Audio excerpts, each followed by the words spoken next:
Well, Jalen, congrats on the victory. One thing that really stood out about this is the bounce back. Last week, lost to Cleveland State, now a win this week. What does it mean for the team? It means a lot. We had a week to think about that loss and stuff. We knew we had a lot of things we had to get better at, and we just pushed the pace of transition today and got the win. And then, of course, you hit a big milestone today, 1,000 points. How did it feel to get that on a slam dunk, no less?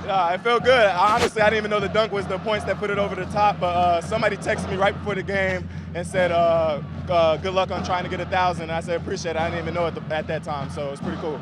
Yeah, congrats once again on hitting that milestone, Jalen. Thank you. We are off to the races at Homer Stryker Field. Pitt Spitters up 5-4 over the Growlers. Berglund still on the mound here for Traverse City, looking to stave off Kalamazoo. He struck him out 2 times in a row to retire the side in the second inning. So we have Anthony, Stefan, Banks, Tolley, Will Furness, the heart of the order, the 4-5-6. Due up in the frame for Kalamazoo as Stefan turns on the first one. Line drive to right field. That's down for a base hit. Stefan going for extra bases. Race to the second base bag. The throw is not in time. A lead-off double for Anthony Stefan. This game has been electric. 2 polar opposite games yesterday. It was all about the low-scoring pitchers duel where offense came at a premium. So far in this game, we have seen hit after hit after hit to the tune of a combined 14 hits between Traverse City and Kalamazoo.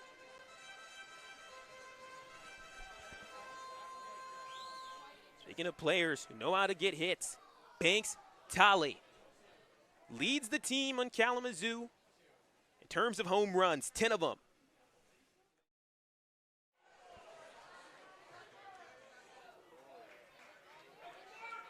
Thus, we'll see Berglund try to keep it in tough parts to hit on, especially if you can go inside maybe. If you leave it high and over the plate, it's asking for disaster. Tolley's already 1 for 1 with the run scored. Scored in the first inning. Was driven in by Corbin Griffin. Berglund is a player that has had some accolades throughout his career. It's a 2023 American Baseball Coaches Association second team All-Region 9 selection. 1-1. Line drive over to left field and foul. Ever so close from leaving the yard. Tolley got all of that one. Gotten to see a lot of his home runs up close and personal throughout this season. And doing impressive things like sending them out of the ballpark at MCCU Field. Very tough ballpark to get home runs, such a degree that in 2022, the home team at that ballpark, the Battle Jacks, only had 4 home runs all season, and Tolley, he had 2 just in his 12 games over there. Stefan in scoring position for Kalamazoo. 2-2 home from Berglund. Chopped foul to stay alive. Kalamazoo trying to do something that doesn't happen very often in the Northwoods League playoffs. Since the current format started in 2019, teams that lost in Game 1 are 3-9 in Game 2. Berglund steps off.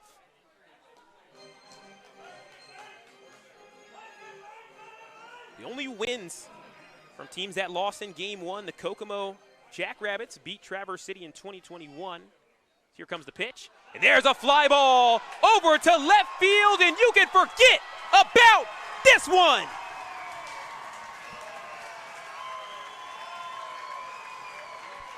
How about 11 home runs on the season for Banks Tolley? Another lead change at Homer Stryker Field.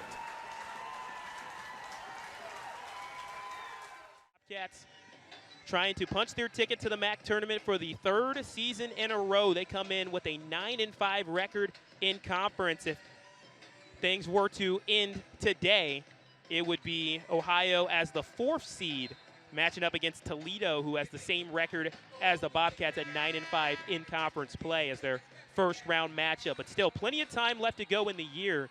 One thing that Coach Carlson really preached to his team is no record projecting. You can't assume wins at all, especially in the Mid-American Conference. You've got to look sharp. Here's Waddell, a player that has been one of the best players on defense for Ohio, according to Coach Carlson, who he described her as the best blocker on the team, but wants to continue that offense. There's another service ace yet again for Cam Hunt. How about 6? Yeah, she's been on fire this whole game. A 9-0 run for the Bobcats, capped off with another service ace from Cam Hunt. Getting in the football mood to get 6 points for a touchdown, which is what a lot of Saturdays are known for. How about 6 service aces on a Saturday? And going back to Emily Waddell, fun fact, her favorite athlete is Serena Williams. So maybe watching her a little bit helps her on the volleyball court as well. McLean pushes up to Clippard. Clippard meets the block that time. Steele does a good job in coverage. The nice back set. Harchinska tries to get it over. McLean tries to cover, and the Eagles break the 9-0 run. Well, as the old saying goes, all good things must come to an end. And Eastern Michigan finds a way to end this run and get back on the service line. But they have their work cut out for them if they want to try and get back into this second set. Here's Stanford. McLean with the short set, and Waddell, a symphony between the setter and the hitter. Yeah, that didn't take long for Ohio to get the ball back. And Emily Waddell, again, true freshman out of Zionsville, Indiana. The senior Carly Doros checks into the game. The senior from Wyandotte, Michigan, playing in her 5th game. Bonnie tries to work something up the middle. Nice pass. Doros comes into the game red hot.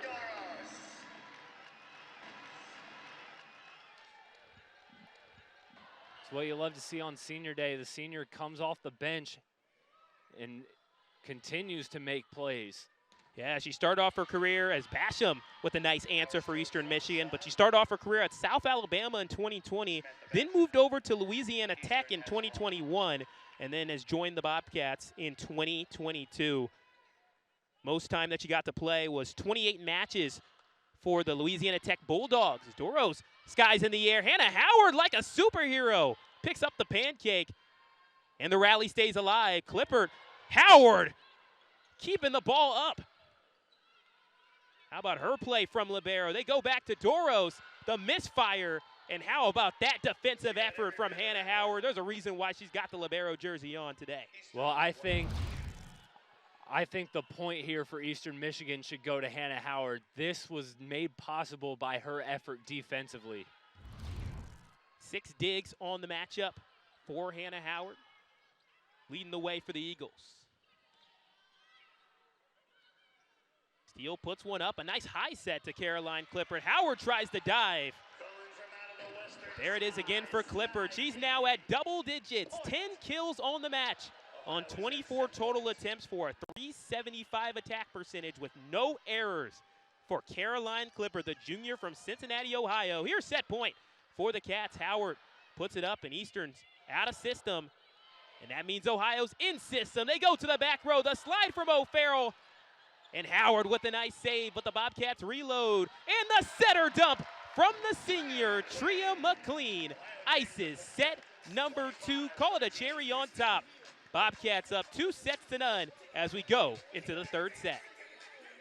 It's unmatched. For more on the relationship, we go to Sedric. Unmatched is right, Sam, as almost 3 years ago to the day, Chella Watson wrote a note to Coach Becky Burke while they were at USC Upstate saying, let me know what I need to do to be the best player I can be. After that, it was all about hard work. Burke and Watson, they went to work every single day, getting in the gym, early mornings, late nights, whatever time of day it was, they were out there in the gym working towards being the best they can be. And due to all those early mornings and late nights spent with each other from Spartanburg, South Carolina to Buffalo, New York, Coach Burke and Chella are like sisters to each other. other. Even when Becky got the job at Buffalo, Watson and her have formed such a strong bond that she was willing to sit out a whole season in order to continue having Coach Burke involved in her evolution as a player. So to close, Coach Burke described the dynamic between the two as brutally honest, committed, and the willingness to sacrifice to be the best they can be. Welcome back to the Convocation Center as the Bobcats, they got work to do as we begin our next bout. So far, SIUE, they have really been up to the challenge, Colt. Yeah, they've came in and done what they were supposed to do. I think that's really important. Sometimes at this level, it's hard to do what you're supposed to do. If you can do that and just go scratch, right? Hey, you don't get upset at any of the first 3 weight classes. You got a 50-50 in the 4th weight class and you win it. Hey, that's a great job for SIUE. And as you see right now, Kane Tyus, younger brother of Caleb Tyus, in on a single leg, wrestling here with nationally ranked Peyton Keller in an absolute scramble to start. Yeah, Peyton Keller up to number 15 in the country, looking to get this situation in his favor. Yeah, and this is going to be a matchup that I don't know that Tyus is their normal starter here at this weight class, but I got to watch him a little bit last year. Maybe he came out as a backup a few times, or he might have even been in the lineup a little more. A lot like his brother, wrestles very similarly, wrestles hard, in a very good conditioned and shape wrestler. That's going to be important wrestling a guy like Peyton Keller here, because there's going to be a lot of that scramble that we just had in the first minute, and over time that stuff gets you tired. So I think Kane Tyus just maybe a sound, solid wrestler, and it'll be interesting to see if he can kind of slow down or negate some of that funky, high-scoring, big offense that Peyton Keller has. Yeah, this is the 3rd duel for Kane Tyus this year. There's an early takedown for Peyton Keller. Yeah, you saw Peyton Keller right there with kind of a drag, single leg, high crotch on his own. So same way that Tyus scored in overtime their last match, Keller goes drag of his own, gets the high crotch, and a nice finish there. As obviously now anybody who's watched us here at all this year, Sedric knows Peyton Keller, one of the best guys in Division I college wrestling on the top position. Sure as. He finished 3rd in the MAC championships last season, placed 1st in the state of Ohio back when he was a senior at Warren High School, right here in Southeast Ohio. That's always great when you see that pipeline from guys from Southeast Ohio making it to OU, as you would know, Colt. Yeah, I think, you know, a lot of us trained growing up together. Peyton was side by side with my brother and I are throughout our whole lives. So I think it was personal for a lot of us to come to Ohio University, because this is home, and we kind of have the mentality of we want to succeed here and do it with the people we've grown to know and love here in our home area. Keller trying to get Tyus to the ground, but now it's kind of inverse where Tyus kind of dragging Keller down, and then Keller back on top. Yeah, Keller's got this boot in on the right side, and I don't know that we'll see it leave in this next minute, because once Peyton throws a boot in, it's going to be really hard to get it out. He's now got Tyus flat, and he's definitely looking for a turn here. I think we might see Tyus get called for stalling here before the end of this first period if he doesn't work himself to a base, or at least appear to be working himself to a base.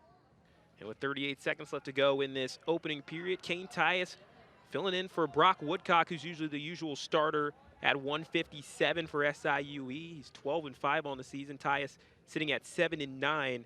However, he shows so much versatility for his squad. He's made appearances at the 141, 149, and 157 weight classes throughout his career.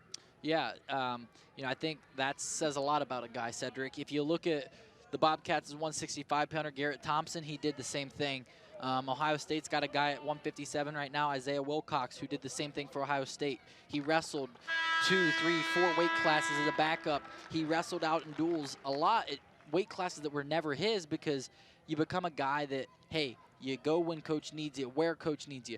And someone who is that dedicated to the team, who is a team guy that it's not for me, it's for the team, I think that says a lot. But then you also see you never know when that big break's going to come, when that breakout match is going to come, when everything's just going to click at the right time, like it did for Garrett Thompson last year against Northern Illinois here in the Convo.